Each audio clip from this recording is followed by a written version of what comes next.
कपालमा भएको मेलानिन हटिन्छ। ठिक छ ल, यति बुझ्नुभयो? कलर ट्युब डेभलपर र ब्लिच बुझ्नुभयो? अब हामी ट्रिटमेन्ट किट लन्च भयो त यसको हामी कुनै कपालमा डेमो गर्छौँ। अनि कपाल चुज गरेर नाम वास गर्न जानुहुन्छ अनि म त्यो कन्टिन्यू गर्छु ल।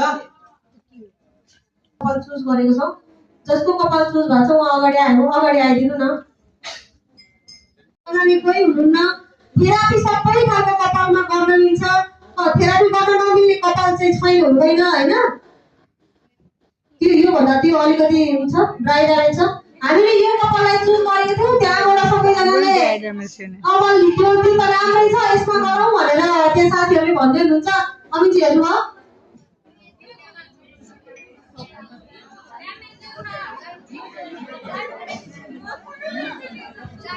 ड्राई छ, ड्यामेज छ, फ्रिजी छ, वेटलेस छ त अनि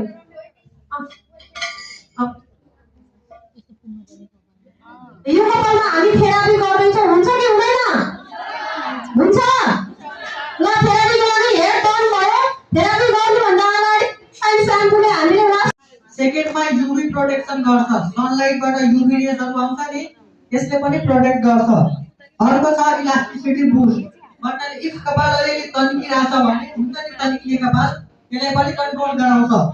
त्यसपछि छ ड्यामेज रिपेयर। इफ कपाल ड्यामेज छ, ड्राई छ, एङ्गल हुन्छ नि कपालमा, बिना ट्रिटमेन्ट गर्न फुटाउनै गाह्रो।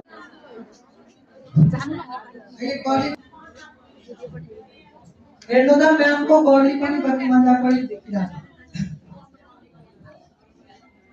हामी ट्रिटमेन्ट गरिराख्न भ्याउँदैनौँ, त्यो समयमा चाहिँ स्प्रेवाला ट्रिटमेन्ट चाहिँ हामीले यसरी बिना वास नगरी जान पनि मिल्ने यो सिल्भर कम्पनीले निकालेको छ, यो चाहिँ युज गरेको है हामीले। कस्तो लाग्यो चाहिँ यता फर्केर हाम्रो साथीहरूलाई भनिदिनु न। राम्रो लाग्यो म्याम। कपाल कस्तो थियो पहिला हजुर? त्योबाट दिनु देखिहाल्नु सबैले हेरिरहनु भयो कस्तो थियो भने। अझै कस्तो के आफूले छाम्दाखेरि पनि नरम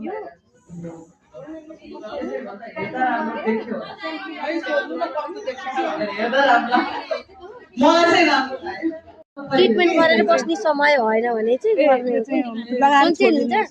चिन्नुभयो कि नै? मलाई चिन्नुभयो कि तामाले बेच्नु कस्तो ट्रिटमेन्ट गर्न पाइएन, टाइम भएन हामीलाई भने अनि यो गरेर सबै स्प्रे गरेर हिँड्न सकियो के। ट्रिटमेन्टकै काम गर्छ के यसले चाहिँ, ट्रिटमेन्टकै काम गर्ने हो। सिल्कर कम्पनीको तर्फबाट यसको प्राइस कति के चाहिँ अहिले भन्नुहुन्छ है?